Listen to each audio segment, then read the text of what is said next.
Hello बच्चों, तो स्वागत है आप सभी ब्रिलियंट क्लास में। मैं प्रशांत शर्मा एक नई वीडियो के साथ आप लोग के सामने।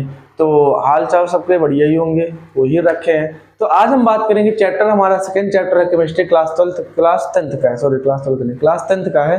कौन सा है? Acid base and salt. पहला चैप्टर हम लोग पढ़ चुके थे, केमिकल रिएक्शन एंड इक्वेशन, वो कंप्लीट हो चुका था।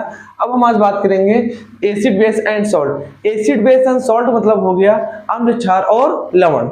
अम्ल, क्षार और लवण, अगर हिंदी में बोला जाए तो अम्ल, क्षार और लवण। तो आज हम बात करेंगे एसिड क्या है, इसकी प्रॉपर्टीज क्या है, बेस क्या है, बेस की प्रॉपर्टीज क्या होती हैं, और सॉल्ट है, सॉल्ट की क्या प्रॉपर्टीज है। ठीक है, ये किस किस चीज से रिएक्शन करती हैं या फिर क्या होती हैं, कितने इनके थ्योरी दी रखी है, तो ये सब के बारे में बात करेंगे, पूरा कॉन्सेप्ट क्लियर करेंगे।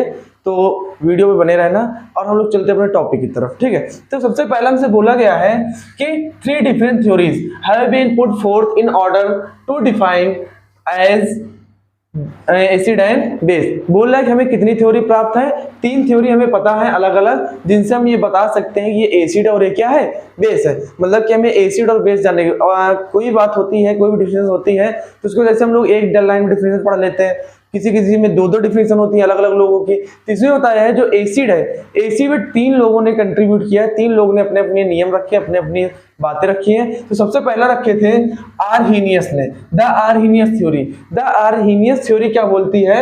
द आर्हीनियस थ्योरी बोलती है acid and base state that N acid generate H plus ion in a solution, whereas a base produce an OH minus ion in its solution। बोल रहा है कि आर्हीनियस ने क्या बोला था कि जब भी तुम किसी एसिड को सोल्यूशन में डालोगे तो H प्लस आयन को क्या करेगी? जनरेट करेगी। और अगर तुम किसी भी बेस को सोल्यूशन में डालोगे तो कैसा आयन बनाएगी? OH माइनस का आयन बनाएगी। मतलब कि आर्हीनियस का कहना सिंपल सा था कि जब तुम किसी एसिड को वाटर में डिसॉल्व करोगे तो अपना वाटर या कोई भी सोल्यूशन में जब तुम डिसॉल्व करोगे तो अपना H प्लस आयन क्या कर लेगी? जनरेट कर लेगी। और यही काम होता है बेस में। बेस में भी बोले थे कि जब तुम किसी भी वो सॉल्यूशन में बेस को मिलाओगे तो बेस अपना क्या करेगा? OH माइनस क्या कर लेगा? जनरेट कर लेगा। इतना समझ में आया होगा। इसके बाद दूसरे ने कहा है, द ब्रॉन्स्टेड-लियोरी ने कहा है, this theory defined as an acid as a proton donor, ठीक, and a base as a proton acceptor. ठीक है, तो कौन थे? ब्रॉन्स्टेड-लियोरी। ठीक, इन्होंने बोला है, ब्रॉन्स्टेड-लियोरी ने बोला है कि एसिड क्या होते हैं? प्रोटॉन डोनर होते हैं। जो भी एसिड होंगे वो क्या होंगे? प्रोटॉन डोनर होंगे। अगर कोई दान दे रहा है तो लेने वाला भी चाहिए। ऐसा तो है नहीं कि कोई दान दे रहा है कोई लेने वाला नहीं है। तो इसमें क्या बोले हैं? जब कोई दान देने वाला है तो लेने वाला भी होगा ना। तो वही बोल रहे हैं कि जो एसिड होते हैं वो किसी भी सॉल्यूशन में जाके क्या बनाते हैं? प्रोटॉन के क्या करते थे? दान कर देते हैं, मतलब कि प्रोटॉन डोनेट कर देते हैं। तो उनका जो एक्सेप्टर होता है वो कौन होता है? हमारा बेस होता है। कौन होता है? हमारा बेस होता है। बेस क्या होता है? प्रोटॉन एक्सेप्टर होता है। जब भी तुमसे बोलेंगे एसिड क्या होता है, कोई तुमसे बोले व्हाट इज एसिड, तो तुम सिंपल से बोल सकते हो कि एसिड होता है प्रोटॉन डोनर होता है, और जो बेस होता है प्रोटॉन एक्सेप्टर होता है। तो ये बात समझ में आई। आर्हीनियस ने बोला था कि जब तुम किसी एसिड को तुम किसी भी सॉल्यूशन मिला दोगे, किसी भी सॉल्यूशन में डिसॉल्व कर दोगे तो उसमें जो H प्लस आयन होगा वो जनरेट हो जाएगा। या फिर तुम किसी बेस को किसी भी सॉल्यूशन में तुम लोग मिला दोगे, किसी भी मिला दोगे तो क्या करेगा? OH आयन क्या कर लेगा?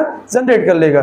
तो इसके बाद बताए थे ब्रॉन्स्टेड-लियोरी ने कि जब तुम क्या होता है कि जब भी हम एसिड की रिएक्शन किसी से कराएंगे, एसिड का किसी सॉल्यूशन मिलाएंगे तो ये क्या करेगा? अपने प्रोटॉन्स को क्या कर लेगा? डोनेट कर लेगा। और जो बेस होते हैं अपने प्रोटॉन्स क्या कर लेते हैं? एक्सेप्ट कर लेते हैं। तीसरा था finally the Lewis defined of acid and base describes. ठीक, फिर लास्ट में जो हमें पता चला है वो क्या पता चला है? Acid as a electron pair acceptor, कि जो एसिड है वो प्रोटॉन का क्या है? डोनर है, और इलेक्ट्रॉन को क्या है? एक्सेप्टर है। कितने का? 1 पेयर का। कि जो हमारा एसिड है उसको तुम सिंपल से बोल सकते हो एसिड को कि जो हमारा एसिड है वो क्या है? एक पेयर, मतलब क्या बोला है कि acid as a electron pair. क्या है? इलेक्ट्रॉन पेयर का क्या है? डोनर है, एक्सेप्टर है। क्या है? एक्सेप्टर है। And base as a electron pair donor, और जो बेस होता है वो क्या होता है? इलेक्ट्रॉन का क्या होता है? इलेक्ट्रॉन पेयर का क्या होता है? डोनर होता है वो। ठीक है, इसके बाद देखो, पहला हमने पढ़ा था आर्हीनियस का। आर्हीनियस ने बताया था कि जब भी हम किसी सॉल्यूशन में एसिड मिलाएंगे तो उसका H आयन जनरेट होगा, H प्लस आयन, और जब भी बेस को मिलाएंगे उसका क्या जनरेट होगा? OH माइनस जनरेट होगा। ठीक है, इसके बाद दूसरा था, कौन बताया था, ब्राउन स्टील लोरी ने बताया था कि जो एसिड होता है वो प्रोटॉन्स का क्या होता है, डोनर होता है, जो बेस होता है प्रोटॉन्स का क्या होता है, एक्सेप्टर होता है। फिर लास्ट में बताया गया कि जो एसिड होता है वो इलेक्ट्रॉन पेयर्स की, इलेक्ट्रॉन का जो पेयर होगा उसका वो एक्सेप्टर होगा, और जो हमारा बेस है वो इलेक्ट्रॉन पेयर का क्या है, वो डोनर है। ठीक, तो तीन चीजें हो गई हैं। पहला कि एसिड बेस एंड सॉल्ट क्या होता है, एसिड मतलब हो जाता है अम्ल, बेस मतलब क्या हो जाता है, हिंदी में थोड़ा देख लेंगे, क्षार, और सॉल्ट मतलब क्या हो जाता है, नमक। ठीक है, तो हमें तीन डिफरेंट थ्योरीज प्राप्त थी। पहली थी द आर्हेनियस थ्योरी, इसमें क्या था, of acid and base state that N acid generates H ions, H plus ions in a solution, whereas a base produce an OH ion in its solution। कि जो हमारा एसिड होगा वो H plus ion solution से क्या करेगा, reduce करेगा, और जो हमारा बेस है वो क्या करेगा, OH ion क्या करेगा, प्रोड्यूस करेगा किसी भी सोल्यूशन में। इसके बाद हमने पढ़ा था कि द ब्राउन-स्टेड लोरी थ्योरी, ठीक है, डिफाइंड। ठीक, तो क्या बोले, the Bronsted Lowry theory defined an acid as a proton donor. जो हमारा एसिड होता है वो क्या होता है, हमारा प्रोटॉन डोनर होता है, एंड जो हमारा बेस होता है वो क्या होता है, प्रोटॉन एक्सेप्टर होता है। इसके बाद तीसरा जो हमें फाइनल पता चला था, लेविन डिफाइन ने किया था, लेविन ने जो डिफाइन किया एसिड एंड बेस के बारे में, वो ये था कि जो हमारा एसिड होता है, जो हमारा क्या होता है, एसिड होता है, वो क्या होता है, as a electron pairs acceptor. जो हमारा एसिड है वो इलेक्ट्रॉन पेयर का क्या है, एक्सेप्टर है, और जो हमारा बेस है वो क्या है, हमारा इलेक्ट्रॉन पेयर का क्या है, डोनर है। इतना क्लियर हुआ। इसके बाद अब हम जैसे अब इसके बाद टॉपिक हमारा क्या है, acids and base in the laboratory. ठीक है, कि अगर हम किसी लैब में चले जाए, वहां एसिड बेस रखी हो, ठीक है, अब तुमसे बोले कि इसमें एसिड अलग कर लो, बेस क्या कर लो, अलग कर लो।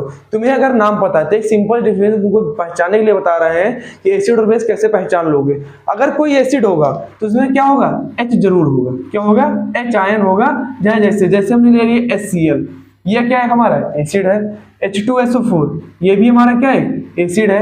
HNO3 ये भी क्या है, हमारा एसिड है। देखो सब में H प्लस आयन आ रहा है, जिन जिन में H प्लस आयन आएगा वो सब हमारे क्या हो जाएंगे, एसिड हो जाएंगे, और जिन जिन में हमारा OH आयन आएगा वो क्या हो जाएगा, हमारा बेस हो जाएगा।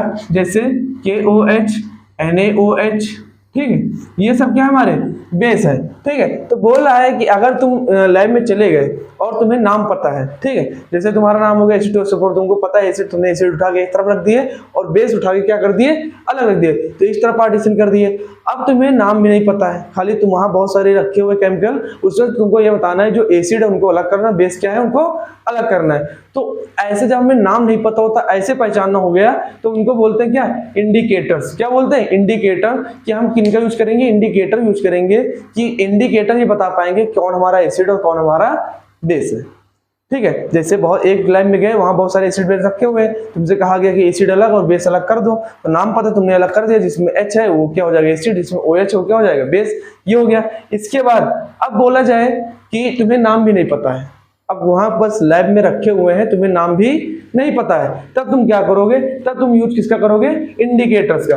किनका यूज करोगे, इंडिकेटर्स का। इंडिकेटर क्या होता है, an indicator tells us whether a substance is acidic or basic in nature by the change in color। इसमें बताएगा कि जो हमारा कोई सब्सटेंस होगा वो एसिडिक नेचर का है कि बेस नेचर का है, वो कैसे बताएगा, अपना कलर चेंज करके। कैसे बताएगा, कलर चेंज करके ये बताएगा कि हमारा क्या है, एसिड है या फिर हमारा क्या है, बेस है। तो हमारा यहाँ इंडिकेटर्स तक हुआ है, इसको पहले एक बार समझ लो अच्छे से। इसके बाद चलते हैं, सबसे पहला था acid base and salt. Acid मतलब हो जाता है अम्ल, बेस होता है क्षार, और सॉल्ट मतलब नमक। एसिड को की तीन डिफिनेशन बनी थी, तीन टाइप से बोल रहा था कि 3 डिफरेंट थ्योरीज। इसकी कितनी थ्योरीज है, 3 डिफरेंट अलग अलग थ्योरीज है। पहले आर्हेनियस की, तो आर्हेनियस ने क्या बोला था, जब भी तुम एसिड को किसी सोल्यूशन में मिलाओगे, डिसॉल्व करोगे, तो अपना H प्लस आयन लेके क्या हो जाएगा, बाहर हो जाएगा। इस तरह बेस को जब भी तुम किसी सोल्यूशन मिलाओगे तो अपना OH आयन लेके क्या हो जाएगा, बाहर हो जाएगा। तीसरा था हमारा द ब्राउन-स्टेड लोरी। इन्होंने बताया था कि जो एसिड होता है वो प्रोटॉन का डोनर होता है, और जो बेस होता है वो प्रोटॉन का एक्सेप्टर होता है। ठीक। चौथा जो हमारा फाइनली निकला था एसिड और बेस के बारे में, कि एसिड क्या था, एज अ इलेक्ट्रॉन पेयर।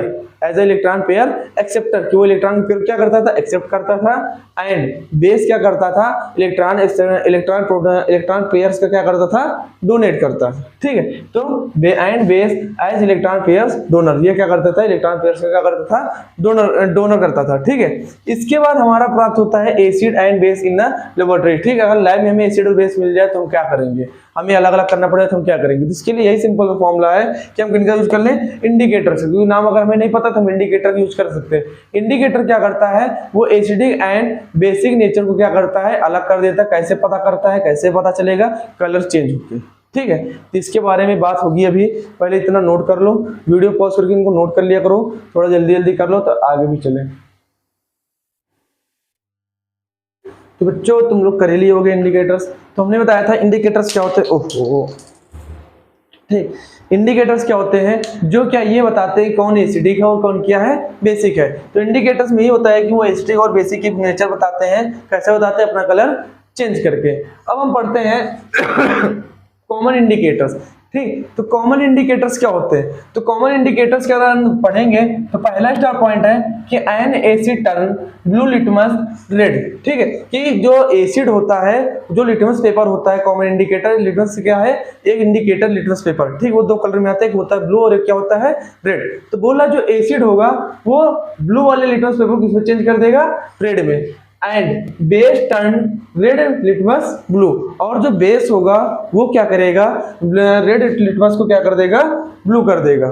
ठीक है, तो वही बोल रहा है जो हमारा लिटमस पेपर है हमारा क्या एक इंडिकेटर है, इससे पता चलता है कौन एसिड और हमारा क्या है, बेस है। तो इससे क्या है कि अगर हम उस लिटमस पेपर को, ब्लू लिटमस पेपर अगर हम एसिड में डालेंगे तो किसमें चेंज हो जाएगा, रेड में। और अगर हम उसी लिटमस पेपर को, रेड लिटमस पेपर को अगर हम बेस में डालेंगे तो क्या हो जाएगा, ब्लू हो जाएगा। ठीक, फॉर एग्जांपल यहाँ चेक कर लो, जैसे हमारे पास एक ब्लू लिटमस पेपर था। ठीक है, इसको हमने किस में डाल दिया, एसिड में। ये हमारा क्या रखा हुआ है, एसिड रखा हुआ, क्या रखा हुआ है, एसिड।